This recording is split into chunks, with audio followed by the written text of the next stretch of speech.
एक रिंग के कारण, जो आवेशित रिंग है उसके कारण उसके अक्ष पर वैद्युत क्षेत्र की तीव्रता का व्यंजक प्राप्त करेंगे आज। ये मान लीजिए रिंग है, ये रिंग आवेशित है, ये इसका अक्ष है, ठीक है। इसके अक्ष पर वैद्युत क्षेत्र की तीव्रता ज्ञात करनी है, अक्ष पर कहीं भी, ठीक है। चलिए मान लीजिए कि ये रिंग है और ये इसका अक्ष है, ये आवेशित रिंग है, इस पर कुल आवेश Q है और एक समान रूप से वितरित है। इसके केंद्र से x डिस्टेंस पर P बिंदु है जिस पर हमको वैद्युत क्षेत्र की तीव्रता ज्ञात करनी है। मान लिया कि इसकी त्रिज्या जो है a है, रिंग की त्रिज्या a है और ये r है। तो बिंदु आवेश के कारण जो वैद्युत क्षेत्र की तीव्रता होती है वो कितनी होती है? E is equal to 1/4 pi epsilon naught Q by r square. और हमने माना कि ये रिंग जो है अनंत छोटे छोटे बिंदु आवेश से मिलकर के बनी है और एक बिंदु आवेश का मान है मान लीजिए डेल्टा Q। तो इस डेल्टा Q के कारण जो तीव्रता P बिंदु पर होगी वो होगी डेल्टा E।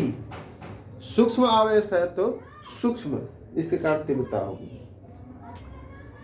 अब P बिंदु पर जो तीव्रता की जो दिशा है वो आवेश के कारण P बिंदु पर इस डायरेक्शन में होगी, नीचे की ओर।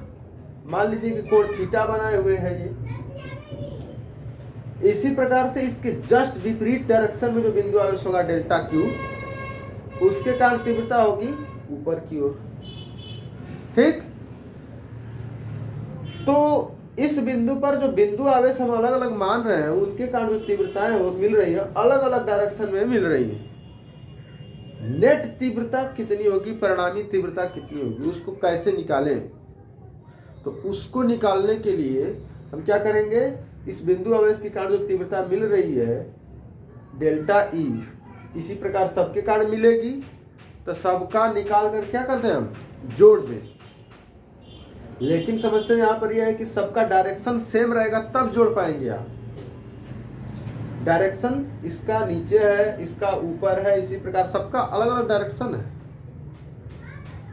तो जब किसी बिंदु पर अलग अलग तीव्रताएं मिल रही हैं और उनका परिणामी निकालना है जिनका डायरेक्शन अलग अलग है, तो उसके लिए क्या करेंगे, इनको ऊर्ध्व और क्षैतिज घटकों में बांट देंगे।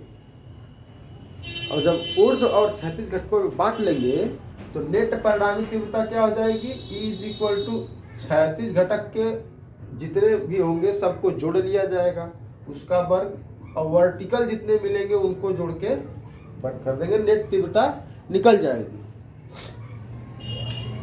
तो पहले इसके ऊर्ध्व और क्षैतिज घटकों के विषय में बात करते हैं।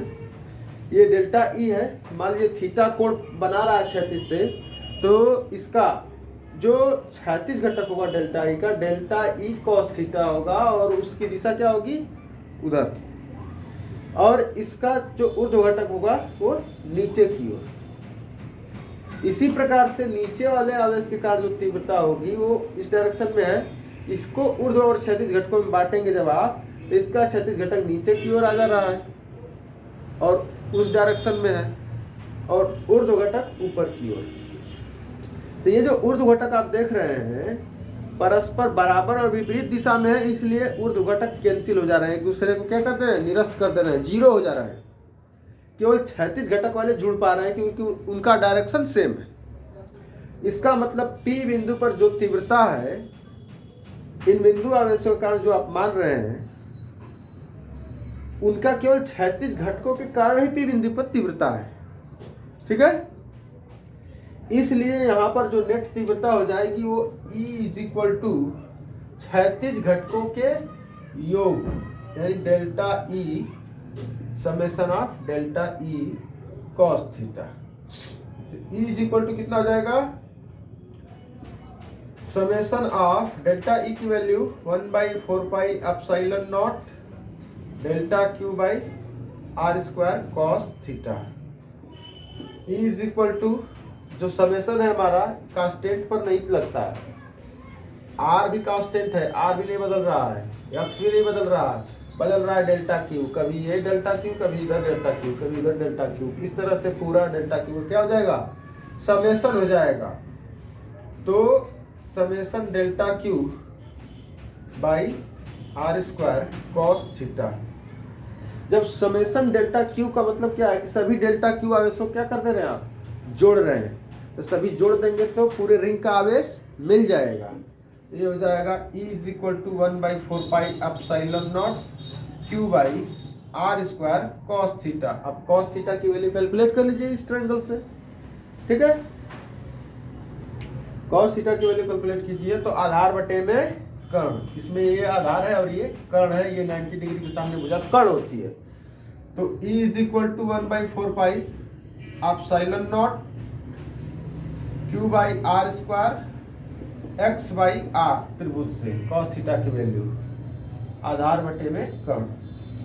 तो E is equal to 1/4 pi epsilon naught Q x upon r का क्यूब। आर की वैल्यू आप निकाल लीजिए यहाँ से। आर की वैल्यू है कर्ण का वर्ग बराबर लंब का वर्ग धन आधार का वर्ग।